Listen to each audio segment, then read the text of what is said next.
Where's my insulin? I asked, staring at the empty shelf in our refrigerator. My stepmother, Diana, didn't even look up from her magazine. I threw it away. You're becoming too dependent on that stuff, Emma. My name is Emma Mitchell. I'm 23, and those words made my blood run cold. As a type 1 diabetic, insulin isn't a choice, it's survival. You did what? My voice shook as I turned to face her. Diana, I need that medication to live. She finally looked up, her perfectly manicured nails drumming against the kitchen counter. Don't be so dramatic. Your father and I have been talking. You use this diabetes thing as a crutch.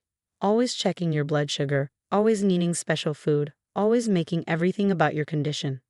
I couldn't believe what I was hearing. My father had married Diana 8 months ago, and since then she'd made it her mission to fix everything she thought was wrong with me.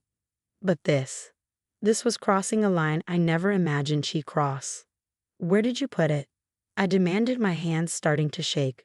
Whether from anger or dropping blood sugar, I couldn't tell. Diana rolled her eyes and pointed to the sink. I poured it all down the drain an hour ago. Those vials were expensive, and your father's insurance shouldn't have to keep paying for them. It's time you learned to be stronger. My heart nearly stopped. 6 vials of insulin, gone.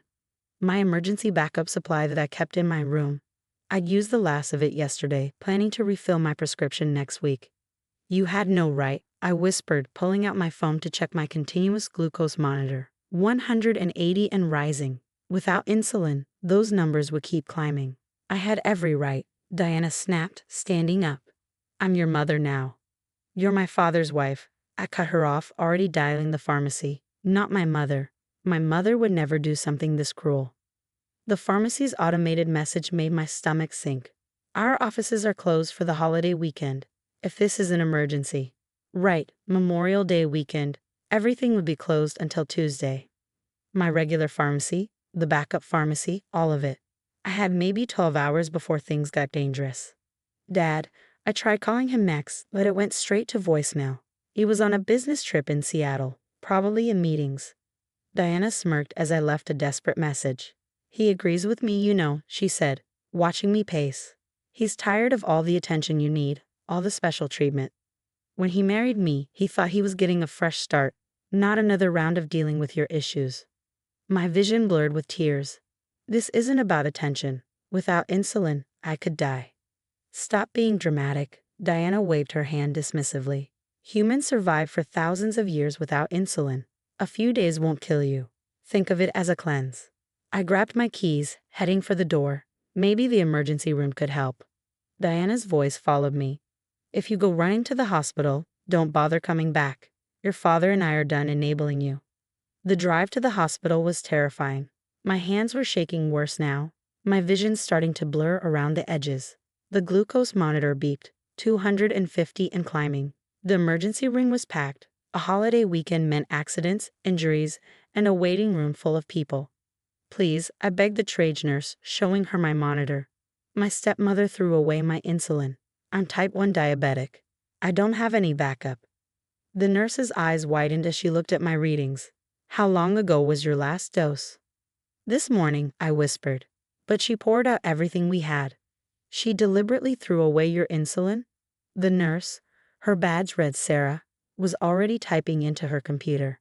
And you have no access to backup medication. I shook my head, feeling lightheaded. She said I was too dependent on it, that I needed to toughen up. Nurse Sarah's face hardened. I need you to tell me exactly what happened. I'm documenting everything. She pressed a button, and another nurse appeared with a wheelchair. We're admitting you immediately. Your blood sugar is dangerously high and without insulin. I nodded, sinking into the wheelchair as the room started to spin. I know, I tried to tell her. The last thing I remember before losing consciousness was Nurse Sarah saying firmly, "Don't worry, we're going to help you." And we're documenting every single detail of what she did. I didn't know it then, but those documentation notes would change everything. I woke up in the ICU, the steady beeping of machines surrounding me. Multiple IV lines ran into my arms, and through my blurred vision, I could make out the numbers on the monitor. 485. My blood sugar had skyrocketed to nearly fatal levels. Emma, a gentle voice called. Nurse Sarah was back, checking my vitals. You've been unconscious for almost 18 hours. We had to put you into a medically induced state to manage the diabetic ketoacidosis. 18 hours. My brain felt foggy, but I could hear voices arguing outside my room. One was unmistakably Diana's. "This is ridiculous," she was saying. "She's just trying to get attention." I made a parental decision. "Mrs. Mitchell," a stern male voice interrupted, "you made no such thing. You deliberately disposed of life-sustaining medication. Our patient could have died. She's my stepdaughter and that gives you no right to withhold medical necessities." The voice, which I now recognize as Dr. Thompson, my endocrinologist, cut in sharply. "We've documented everything. The nurses have detailed logs of Emma's condition when she arrived, her near-fatal blood sugar levels, and your admission that you intentionally destroyed her insulin." I tried to sit up, but my body felt like lead. Nurse Sarah gently pushed me back. "Rest," she said softly. "We've contacted your father. He's flying back from Seattle." Through the glass walls of my ICU room, I could see Diana's perfectly composed face starting to crack. Another person had joined the conversation, someone in a police uniform. "Mrs. Mitchell," the officer said, "we need to discuss the implications of your actions. Deliberately withholding life-sustaining medication." I was trying to help her. Diana's voice rose hysterically. "She uses this diabetes thing to manipulate everyone, always needing special treatment, special food, special attention. She needs those things to live." Dr. Thompson's voice was ice cold. "Let me be very clear about what your actions did. When Emma arrived, her blood sugar was at 250. By the time we got her stabilized, it had reached 485. Do you understand what that means?" Diana's face had lost some of its color. "She's fine now, isn't she?" "She nearly died," Nurse Sarah spoke up, stepping out of my room. "We have detailed logs of every hour she was in crisis. Her organs were starting to fail. If she had waited even a few more hours to come in—" I closed my eyes, remembering Diana's threat about not coming back if I went to the hospital. She had been willing to let me die just to prove her point. The police officer was writing something in his notebook. "Mrs. Mitchell, we're treating this as a case of medical abuse. The hospital staff has provided extensive documentation of both Emma's condition and your statements." "You can't be serious." Diana's voice cracked. "I'm her stepmother. I was trying to teach her independence." "By destroying her insulin?" Dr. Thompson asked incredulously. "That's not teaching independence. That's endangering her life. As her doctor, I'm legally obligated to report this." I heard footsteps rushing down the hall, and then my father's voice. "Emma, where is she? What happened?" Opening my eyes, I saw him burst into view, still in his business suit, looking panicked. When he saw me through the glass, his face went pale. "What did you do?" He turned to Diana, his voice shaking. "They told me. They said you threw away her insulin?" Diana's composure finally broke. "I was trying to help. You said yourself she was too dependent." "I said she was dependent on us for rides to her doctor's appointments," my father shouted. "Not that she was dependent on the medication that keeps her alive." "How could you? What were you thinking?" "Mr. Mitchell," the police officer interrupted, "we need to discuss pressing charges." My father's head snapped up. "Charges?" "Medical abuse is a serious offense," Dr. Thompson explained. "The nurses have documented everything, including Mrs. Mitchell's statements about intentionally destroying Emma's medication and threatening her if she sought medical help." I watched through the glass as my father staggered back, looking between Diana and me. For 8 months, he had let her subtle cruelty slide, always making excuses, always trying to keep the peace. But now, seeing me in the ICU, the reality of what she'd done seemed to hit him all at once. "Get out," he said to Diana, his voice quiet but firm. "David, please." "Get out," he roared, making everyone jump. "You nearly killed my daughter. Get out of here before I let them arrest you right now." Diana's face crumpled, but for once I saw real fear in her eyes as she looked at the police officer's notebook, the nurse's documentation, and my father's fury. Without another word, she turned and fled down the hallway. My father came into my room, tears in his eyes as he took my hand. "Emma, I'm so sorry. I had no idea she would. I never thought."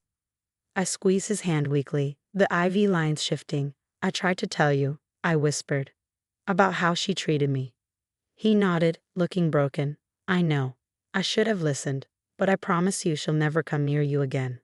Outside the room, I could hear Dr. Thompson and the police officer discussing charges, the nurse's documentation serving as evidence of Diana's deliberate endangerment of my life. She had thought she could bully me into giving up my dependency on insulin.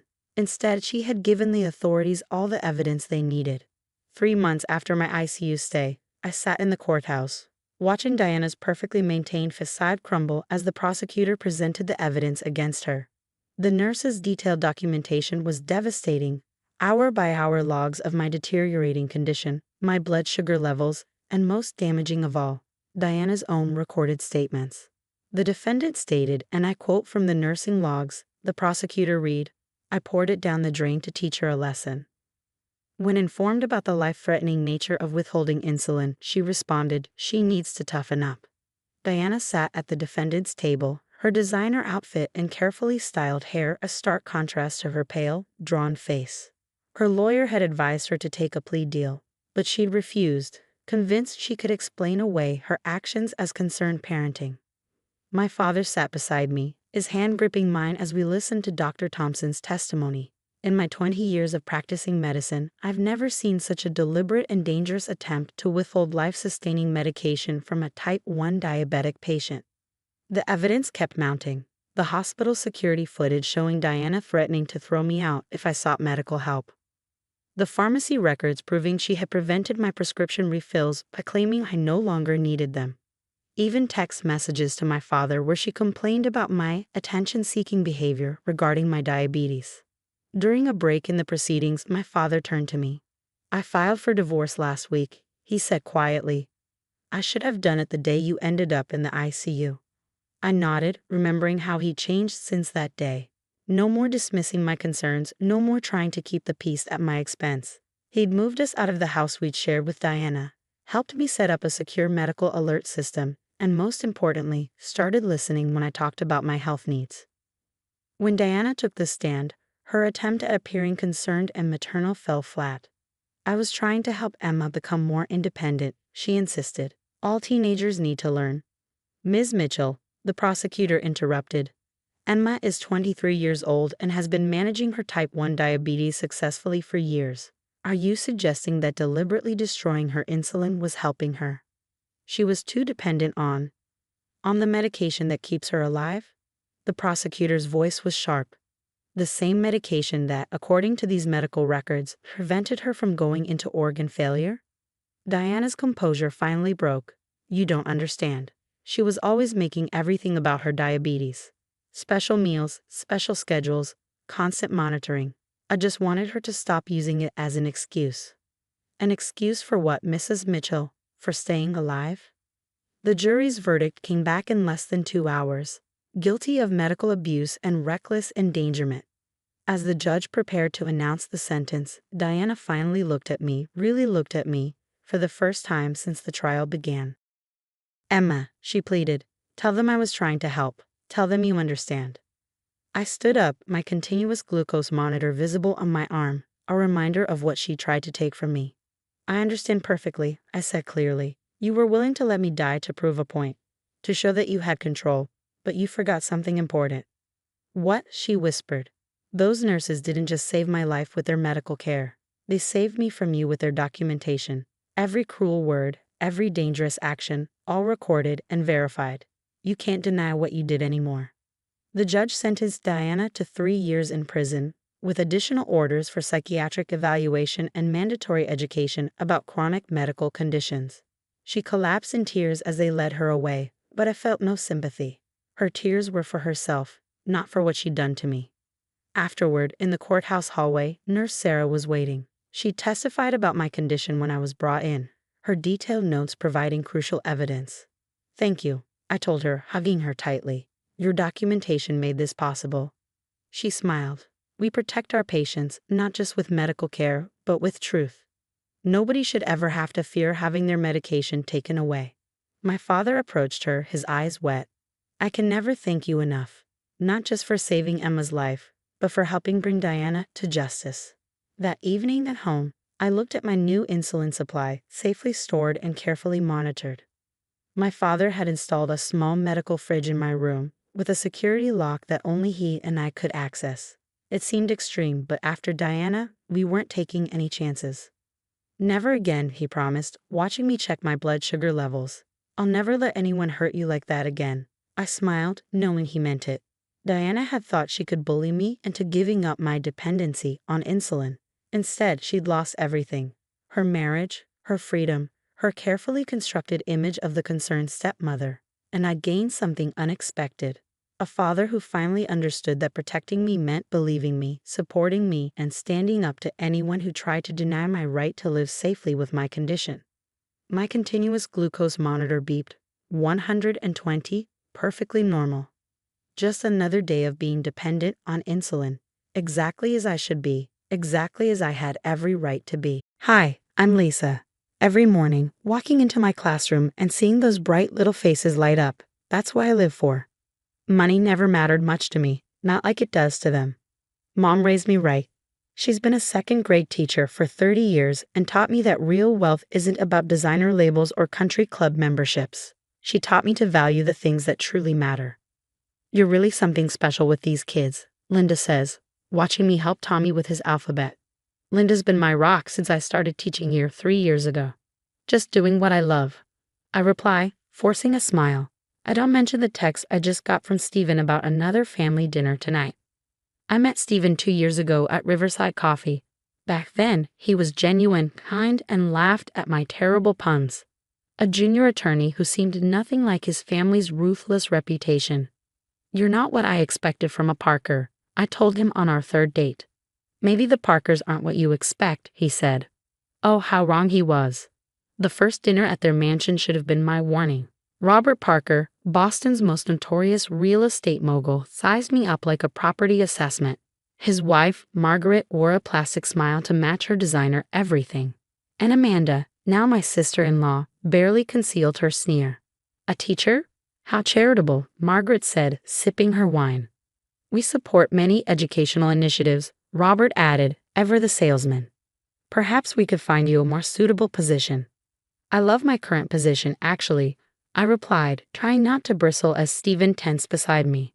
That's when it started. The subtle digs, the backhanded compliments, the relentless pressure. At first, Stephen defended me. But slowly, I watched the man I fell in love with fade away, replaced by his father's puppet. Maybe Dad's right, he said last week. The private sector has better opportunities. Better for who, Stephen? Your father's image. Linda notices my distraction during recess. Parker family drama again. They're hosting their annual charity gala next weekend. The one where they pretend to care about underprivileged kids while treating their cleaning staff like dirt, I mutter. You don't have to go, Linda says gently. Stephen says it's non-negotiable. Dad's biggest night of the year. I mimic his corporate tone. My phone buzzes. Another text from Margaret. Darling, do try to wear something appropriate this time. The Parkers have standards to maintain. I close my eyes and hear Mom's voice. Stay true to yourself, Lisa. The right people will love you for who you are. But I can't shake the feeling that this gala will change everything. The night I'll learn what it really means to be a Parker and why I'll never be one of them. The grand ballroom sparkles with chandeliers and fake smiles. My feet ache within an hour, but there's nowhere to sit. Every chair at the family table has a gold nameplate, none bearing my name.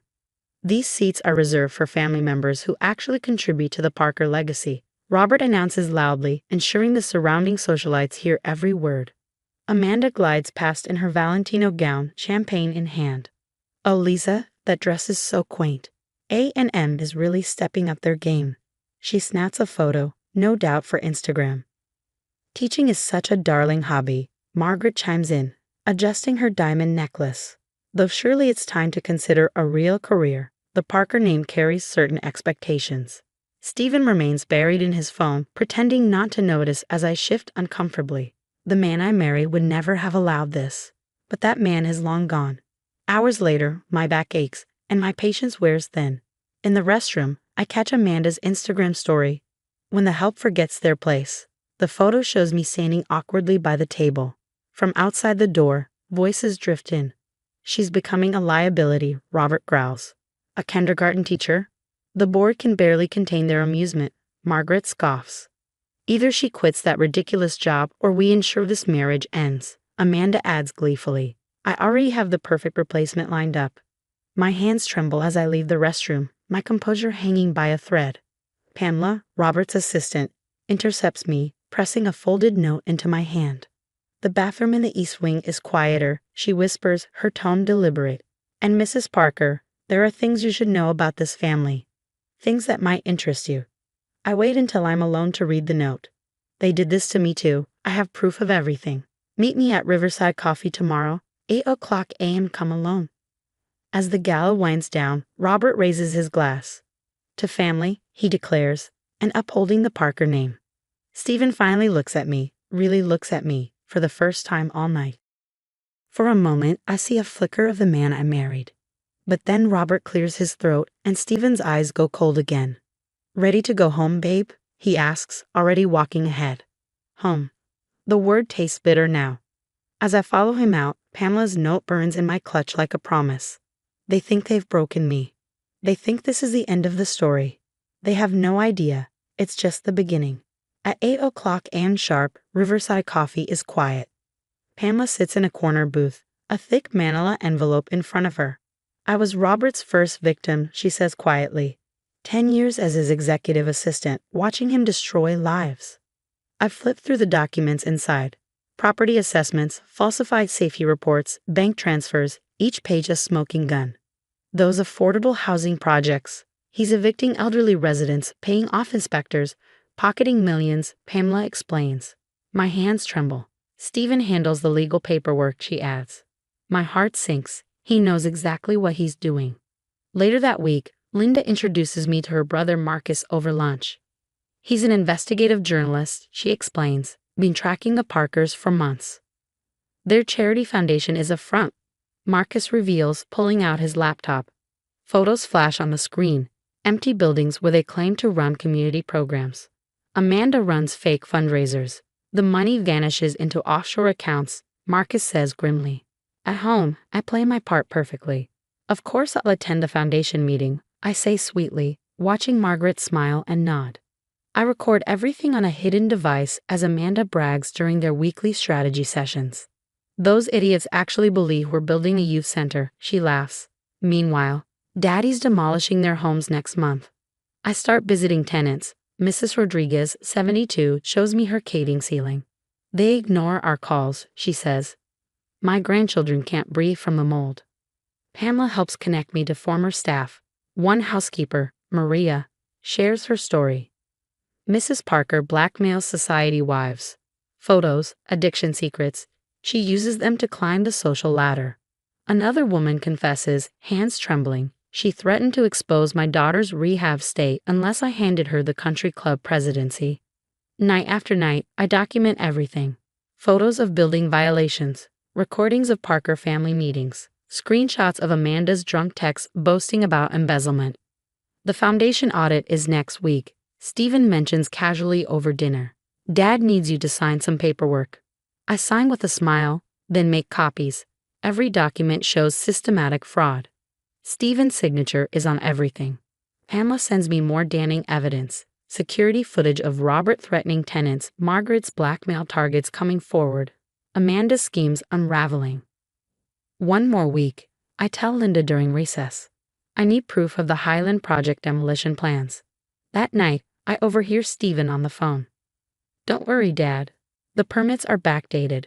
No one will know about the asbestos. Lisa suspects nothing. I think about Tommy's grandmother living in Highland apartments, about Mrs. Rodriguez's grandchildren, about every life they've crushed beneath their designer shoes. My phone buzzes.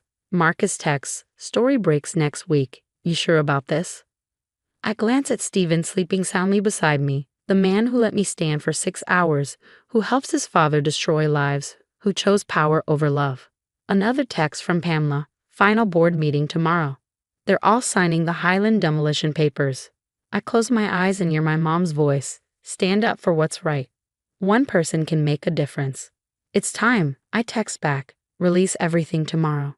The Parker family's private jet is still on the tarmac when Marcus's exposé detonates across every Boston news outlet. As they sip champagne, heading to Aspen, their empire crumbles beneath headlines like, "Real estate mogul Robert Parker's empire built on suffering. Tenants hospitalized due to negligent conditions. Falsified safety reports and systematic exploitation uncovered." The words flash on every screen in the airport terminal where I sit, watching their plane disappear. My phone erupts with messages. "Amanda, you backstabbing girl." "Margaret, darling, there must be some misunderstanding." 5 years have passed since the Parker empire crumbled, and the echoes of justice continue to resonate. Pamela's message came like a victory bell. Housing authority just froze all Parker properties. FBI is involved. Mrs. Rodriguez, once silenced by fear, became the voice of resilience at the press conference, standing tall as she declared, "They poisoned our children with asbestos while hosting charity galas." The evidence was undeniable. Amanda's charity scam exposed millions funneled into offshore accounts. Robert's threats against tenants, caught on security footage, aired on every news channel. Margaret's blackmail victims stepped forward, dismantling her social reign. Stephen's disbarment hearing became a media spectacle. His plea, "I was following orders," was met with swift justice, permanent disbarment. "You ruined us," Stephen's final text read. I responded, "Finally, no, Stephen. You chose your family. I chose justice."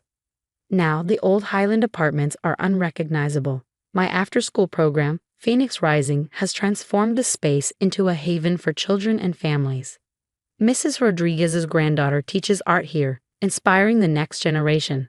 Amanda cornered me outside a Target once, her designer bags replaced by a worn uniform. "Please," she begged. "Dad's declaring bankruptcy. Stephen can't even get hired as a paralegal." Mom's had 2 breakdowns. I remembered her mocking my H&M dress once. "Karma's got expensive tastes, Amanda." Margaret tried ambushing me at a coffee shop. "We've learned our lesson, Lisa. The family's changed. Like you changed those safety reports, those charity records," I replied, walking away. Robert's last desperate move came through certified mail. A settlement offer on the same paper type he used for eviction notices. I shredded it.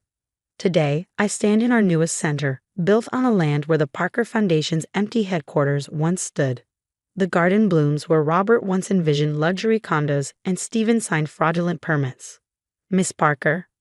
Little Emma tugs my sleeve. "Can we plant more flowers in the garden?" "Of course, sweetie," I say, smiling. Beauty grows best in places where darkness used to live. Pamela now runs our tenant advocacy department. Marcus's Pulitzer sits beside a photo of our first graduating class. The children who once lived in fear now thrive, their laughter filling the halls where greed once cast its shadow. My phone buzzes. A Parker number. Another plea for reconciliation, another desperate attempt to rebuild their shattered reputation.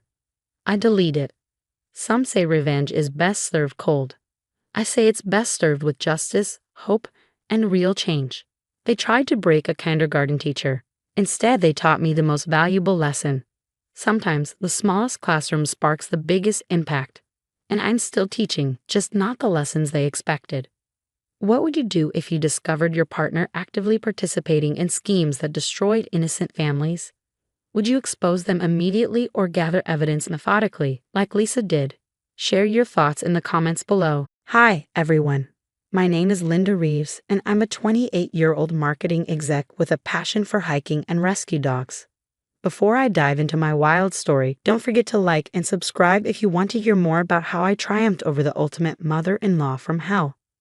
So picture this. I'm at a friend's housewarming party, sipping on some cheap wine, and wondering why I even came when he walks in. Tall, dark, and ridiculously handsome, William Carter, the man who would change my life. We hit it off immediately, talking about everything from our favorite Netflix shows to dream vacations. Fast forward a year, and William is down on one knee asking me to marry him. I was ecstatic, already envisioning our future. Little did I know, my happiness was about to be seriously tested. Enter Mary Carter, William's mother and my personal nemesis. The first time I met her, she scanned me up and down like I was a questionable thrift store find. "So Linda," she said, her tone syrupy sweet, "William tells me you work in marketing. How? Interesting." I shrugged it off, figuring maybe she had a bad day.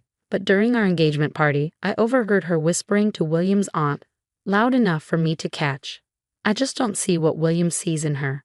She's not exactly the kind of girl I pictured for my son. Ouch. Still, I was determined to win her over. I baked her favorite cookies, asked for her advice on wedding plans, even offered to help with her charity events. Nothing worked. As the wedding planning ramped up, Mary went into full control freak mode. She had opinions on everything: the venue, the flowers, even my dress. "Darling," she said one day, eyeing my gown with thinly veiled disdain, "don't you think something more conservative would suit you better? We wouldn't want to give people the wrong impression now, would we?" I bit my tongue, trying to keep the peace. William, blessed his oblivious heart, chalked it up to just how Mom is. Things hit a boiling point during a family dinner when Mary decided to reminisce about William's ex. "You know, William," she said, swirling her wine, "Sarah was such a lovely girl. Whatever happened to her?" I couldn't take it anymore. I excused myself and stepped outside to catch my breath. That's when my best friend Elizabeth found me.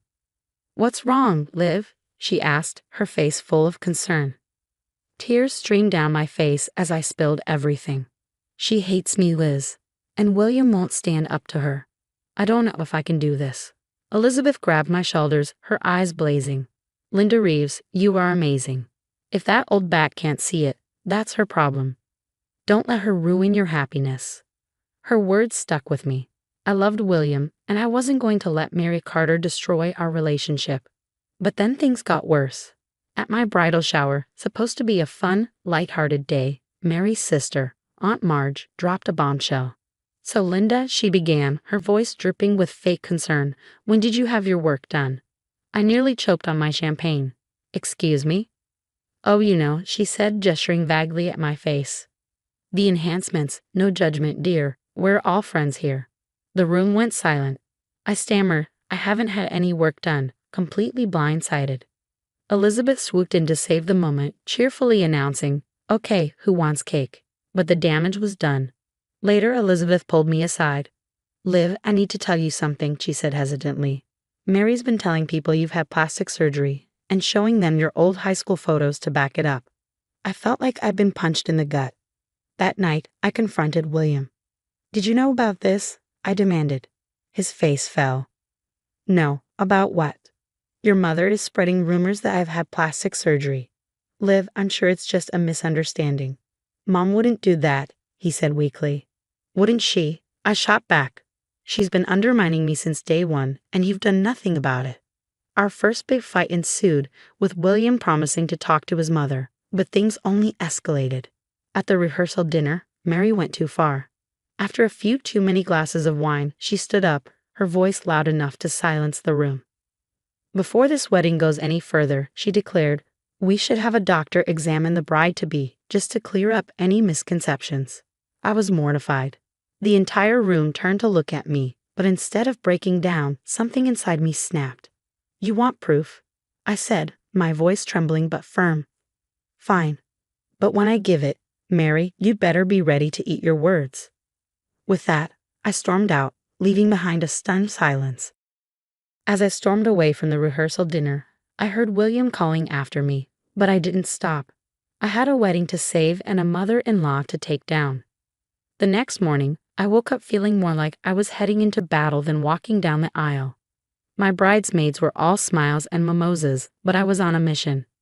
"Eliza," I called out, urgency in my voice. "We need to make a few calls." While my friends worked on my hair and makeup, Elizabeth and I got to work. We reached out to anyone who could vouch for my story: high school friends, college roommates, even my old orthodontist. If Mary wanted proof, she was about to get it. Just as I was slipping into my dress, there was a knock at the door. "Liv, can we talk?" William's voice was muffled through the wood. I opened the door, superstition about bad luck be damned. William looked like he hadn't slept a wink. "Linda, I'm so sorry," he began, guilt etched into his face. "I talked to Mom. I had no idea she was spreading those rumors. I told her if she doesn't apologize and stop this nonsense, she's not welcome at the wedding." Relief washed over me, but it wasn't enough. "Thank you, William, but an apology isn't going to fix this. She's crossed a line." He nodded, determination in his eyes. "Whatever you need to do, I'm with you 100%. The ceremony itself was beautiful. As I walked down the aisle, I felt the weight of Mary's disdain in the front row, her sour expression unmistakable. But I didn't care. I was marrying the man I loved. It was at the reception that Mary made her final drunken stand. William and I were dancing when her voice cut through the music, loud and slurred. "I think it's time we settled this once and for all," she announced, stumbling to her feet. "I demand we bring in a doctor to examine the bride. We need to know the truth." The music screeched to a halt. Every eye in the room turned to us. William started to respond, but I placed a hand on his arm. "I got this," I whispered. I strode toward Mary, heart pounding but resolve unshaken. "You want the truth, Mary? Fine. Let's give everyone the truth." I turned to Elizabeth, who nodded and wheeled out the projector we had set up earlier. The lights dimmed and photos began flashing on the screen. "This is me at 13, I said as an image of an awkward, brace-faced teenager appeared. "And this is me at 16, after I joined the track team." A slimmer but still shy version of me came up next. Photo after photo documented my gradual transformation. No plastic surgery, just braces, growth spurts, and a lot of hard work. Then came the videos, clips of old teachers, friends, and even my orthodontist confirming the obvious. My face hadn't been altered by a surgeon, just by time and effort. I turned back to Mary, my voice steady but sharp. "And here's the kicker. Even if I had had work done, who are you to judge? Who are you to try to humiliate me on my wedding day?" The room was silent. Mary's face went from red with rage to pale with shock. William broke the silence. "Mom, I think it's time for you to leave." Mary stumbled out, humiliated. Guests murmured apologies to me, ashamed for believing her lies. William pulled me close as the music resumed. "I'm so proud of you," he whispered as we started our first dance. For the first time in weeks, I felt free, like I'd finally taken control of my own story. But as we settled into married life, the shadow of Mary Carter lingered. Whispers began circulating again, this time claiming I'd brainwashed William and turned him against his family. "She just won't quit," I vented to Elizabeth over coffee. "She's digging her own grave." "Liv," Elizabeth reassured me, squeezing my hand. "People are starting to see through her act." And Elizabeth was right. The cracks in Mary's image began to show. Friends who once adored her started distancing themselves. Her co-workers at the real estate agency started avoiding her like the plague. Then one day, William got a call from his cousin. "You won't believe this," his cousin said, voice brimming with disbelief. William put the phone on speaker. "Mary just lost her biggest client." "What happened?" I asked, curiosity piqued. Turns out she lied about her property's history. The client caught on and reported her to the real estate board.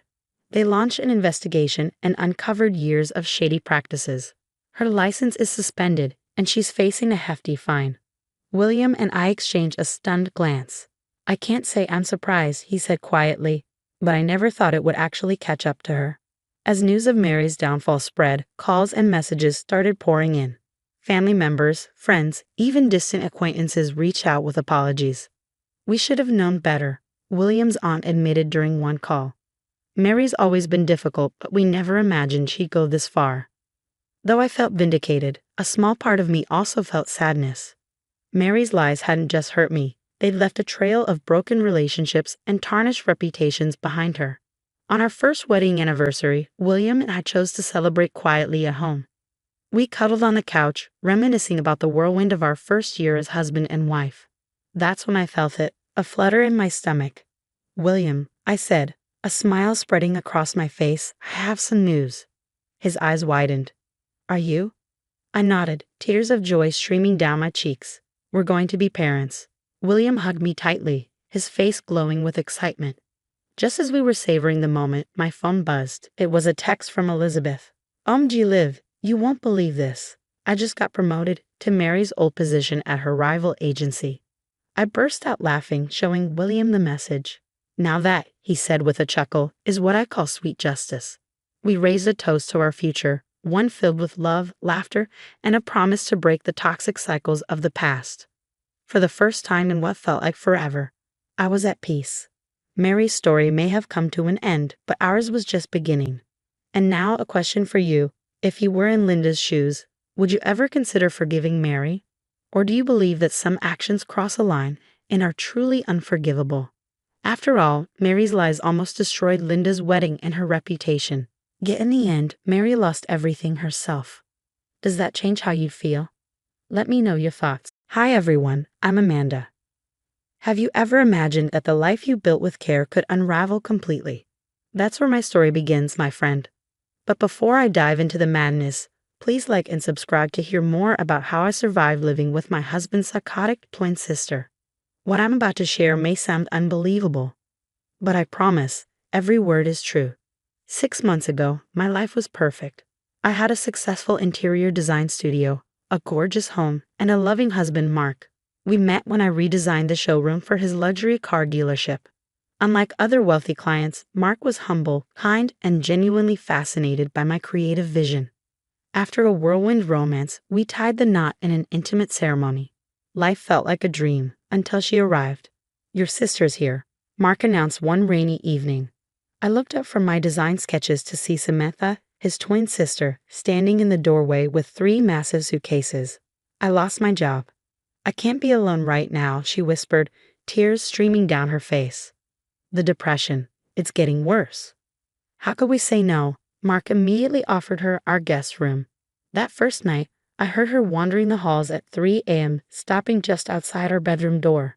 At first, her presence seemed harmless, but soon strange things began happening. "I come home to find the furniture rearranged. Mark likes the sofa facing east," she said with an unsettling smile. "We always had it this way growing up." My assistant Emily was the first to voice concern. "The way she stares at him during client meetings, it's not normal," she whispered. Even Mark's secretary, Patricia, pulled me aside. "Be careful," she warned. "Samantha's different when you're not around." It all escalated quickly. My design books disappeared. Family photos were replaced with childhood pictures of the twins. "Your taste is so nouveau," Samantha scoffed over dinner. "Mark deserves better." Mark just laughed it off. "She's protective," he said. "Twins are like that." The breaking point came on our wedding anniversary. I spent hours preparing Mark's favorite meal, only for Samantha to interrupt. "Remember when I used to make this for you? Before she came along?" She smiled sweetly. "It was just us. We didn't need anyone else."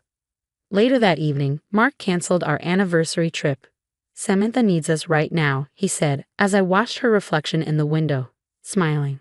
That night, I found her in my closet wearing my wedding veil. "He only married you because I wasn't there to stop it," she whispered, "but I'm here now." Looking back, I should have seen the signs, but how could I have known letting her into our home would start my worst nightmare? Soon, Samantha's manipulation turned financial. She showed Mark our credit card statement, her voice dripping with fake concern. "Do you know how much she spent on throw pillows last month?"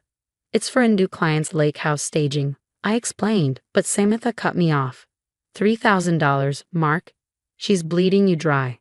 That night, Mark revoked my business credit card. "Just until we sort the expenses," he said, but I knew this was Samantha's doing. The next day, a woman appeared at my studio. "I'm Margaret, Mark's ex-wife. We need to talk." Over coffee, she revealed a chilling truth. Samantha had destroyed their marriage too. She'd stand outside our bedroom at night, watching us sleep. Margaret said, "When I told Mark, he said I was paranoid." Margaret showed me photos of her old home. The decorations were eerily identical to what Samantha had done in ours, same poses, same angles. Everything came to a head during Sunday dinner. Samantha burst into tears. "She's stealing everything, Mark. Our recipes, our traditions, our bond." She clung to him dramatically. "I can't sleep in that guest room anymore. The anxiety." Samantha suggested I sleep in the kitchen's daybed. "Just for a few nights," Mark said. That night, as I shivered under thin blankets, I heard them upstairs, laughing like teenagers. Rachel, Mark's former fiancée, found me the next day. "She'll start wearing his clothes next," she warned.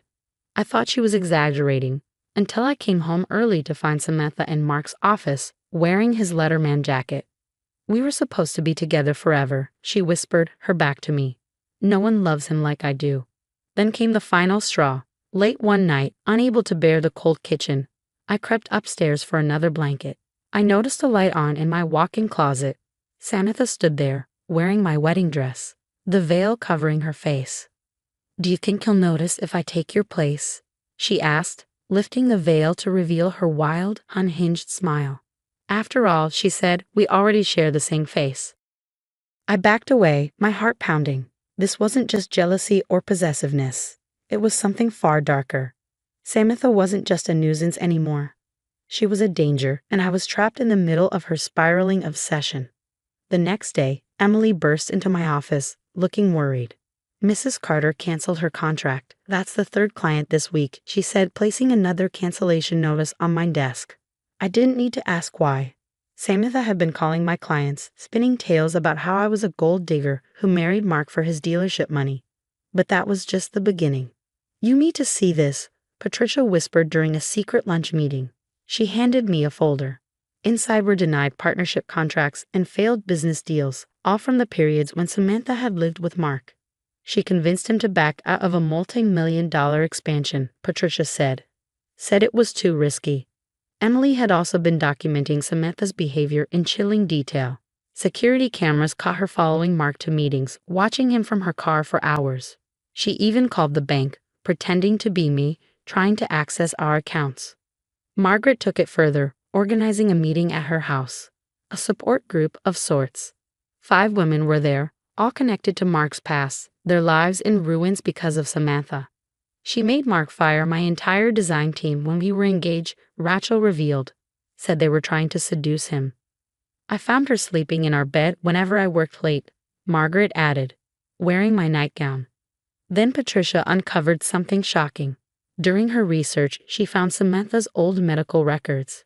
She was institutionalized at 16, Patricia whispered, diagnosed with erotomania and an obsessive fixation on Mark. Their parents covered it up. But nothing prepared me for the shrine. While Samantha was at therapy, I discovered a hidden room in the basement. The walls were plastered with photos of Mark at every stage of his life. Business cards, coffee cups, scraps of old clothing, even bandages stained with his blood from childhood injuries. In the center of the room was a replica of their childhood bedroom, recreated in perfect detail. What horrified me most were the newer photos, hundreds of them. Samantha had been watching us, capturing Mark at work, at lunch, even in our bedroom. In many of the pictures, she pasted her face over mine. The final straw came during an important client call. "Mr. West, you just called an hour ago to cancel the project," the client said, sounding confused. "You said your wife was mentally unstable and that I should avoid working with her." My blood ran cold. Samantha wasn't just impersonating me, she was becoming Mark. That night, I overheard her in Mark's office, speaking into the phone. Her voice mimicked his perfectly. "The merger papers are ready," she said. "Transfer everything to the secondary account. My wife doesn't need to know." I recorded everything, my hands trembling. With Emily and Patricia's help, we traced the account. It was in Samantha's name. She wasn't just sabotaging my career, she was systematically dismantling our lives. "She's made him dependent on her," Margaret warned at our next meeting, just like she did with all of us. The other women nodded in agreement. One had lost her business, another her reputation, all because they had gotten too close to Mark. Later that night, I found a photo album on my desk. Inside were pictures of Mark's exes, all involved in suspicious accidents or unexplained incidents. The last page held a recent photo of me, crossing a street, taken from someone's car. Scrawled across it in Samantha's handwriting were the words, "Twins belong together forever." I locked my office door, my hands trembling, and called Emily. "We have to move fast," I whispered. Samantha wasn't just trying to separate us anymore. She wanted me gone. I stood at the podium, presenting my designs for actress Morgan Blake's new coastal mansion. The room buzzed with anticipation, packed with media, industry leaders, and potential clients. This was my moment, a chance to rebuild everything Samantha had tried to destroy. "These color palettes represent the merging of coastal serenity with modern luxury," I began confidently. "Liar." The word rang out like a gunshot. The doors burst open, and Samantha strode in, wearing a suit identical to Mark's. Gasps rippled through the room as she stormed toward the stage, her heels clicking with ominous precision. "She's trying to steal my soulmate," Samantha shouted, her voice high and unhinged. "Mark and I are meant to be together. We shared a womb." The room fell silent. Morgan Blake's jaw dropped, and I froze, clutching the edge of the podium. "Tell them, Mark," Samantha shrieked, scanning the crowd wildly. "Tell them how we're two halves of one soul." Her voice cracked with desperation, and for a moment, all I could hear was my pounding heartbeat. Then, Margaret stood up. "No," she said firmly, her voice cutting through the tension. "We've heard enough." Rachel rose next, then another woman, and another. One by one, Samantha's past victims stood, their faces filled with anger and resolve. "She tried to poison my coffee," Margaret announced, her voice trembling but determined. "She staged a break-in at my office," Rachel added. More stories poured out, years of manipulation, sabotage, and obsession laid bare before Mark's business partners and the press. Samantha's eyes darted frantically between the women, her composure unraveling. "You'll never separate us," she screamed, lunging at me with fingers curved like claws. Security rushed in, grabbing her before she could reach me. As they dragged her away, she locked eyes with Mark. "If I can't have you, no one will," she hissed. "We'll die together, just like we were born together." Something shifted in Mark's expression at that moment. The spell Samantha had cast over him shattered. Later that night, Samantha's childhood therapist called. "She's had this fixation since they were 12, the therapist explained. "She pretend to be Mark, date his girlfriends, then destroy their lives. Your case triggered her worst episode yet." The police found Samantha in our bedroom that night. She had recreated their birth scene with dolls, surrounded by lit candles and empty pill bottles. Her suicide note read, "Twins entered the world together. They should leave it together too." She was taken away in handcuffs, screaming about eternal twin bonds. Mark lost everything. His business partners pulled out, citing poor judgment and enabling dangerous behavior. He sent me letters, begging for forgiveness. "I was blind," one read. "She was my twin, my other half. I couldn't see the monster she'd become." But I never responded. Instead, I poured myself into my work. Within a year, my design firm expanded to 3 cities. Magazine covers called me the Phoenix designer, risen from the ashes of tragedy. Today, as I cut the ribbon on my new design center, the crowd cheers. This is my story, a story of survival, rebuilding, and triumph over darkness. Emily nudges me. "Look," she whispers, pointing across the street. A police car is parked there. Samantha sits in the back, on her way back to the institution after another failed competency hearing. She's still wearing clothes identical to Mark's, her lips moving silently. Our eyes meet through the window, and she presses her hand against the glass. I can't hear her, but I don't need to. I know she's still living in her twisted fantasy. This morning, Mark sent roses with a note. "I miss us. Please come home." I dropped them in the trash. Some bonds, once broken, should stay that way. Some homes, once poisoned, can never be lived in again. The ribbon falls, cameras flash, and I smile, knowing I'm finally free of the twin who tried to erase me. They say twins share everything. But some things, sanity, love, and freedom, are meant to be individual. I learned that the hard way. What would you do if you discovered your spouse's twin was recreating your wedding photos and wearing your clothes? Would you confront them immediately, gather evidence, or run for your life? Share your thoughts in the comments below.